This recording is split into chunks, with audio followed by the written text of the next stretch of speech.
श्री स्वामी समर्थ सगळ्यांना. तर 2 महिने का नाही केली मी पूजा. तर स्वामींवरती मी रुसले वगैरे किंवा स्वामी माझ्यावरती रुसले, असं काहीतरी होऊच शकत नाही. कारण की स्वामी आहेत म्हणून आज आपणही आहे आणि मी तर आहेच आहे. कारण की माझा पुनर्जन्म किंवा मला आई होण्याचं सुख हे फक्त माझ्या स्वामींच्या आशीर्वादाने शक्य झाले. अशक्य हे शक्य करतील स्वामी. जिथे स्वामीची शक्ती आहे तिथे कोणतीच गोष्ट अशक्य नाही हे माझ्या स्वामींनी मला दाखवले. आणि तर मेन कारण हे आहे की मी 2 महिने मम्मीकडे असल्यामुळे तिकडे काही मला पूजा वगैरे करता आली नाही. आणि 1.25 महिना तर विठळ असल्यामुळे तेव्हा तर करताच येत नाही.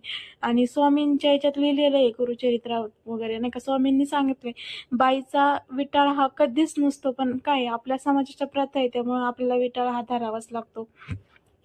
आणि बाळाला घेऊन जेव्हा मी इकडं आले सासरी, तर मस्त मग मी दुसऱ्या दिवशी देवपूजा वगैरे केली. तर मला एवढं प्रसन्न वाटत होतं. तर कसा वाटला तर मला आजचा ब्लॉग नक्की सांगा.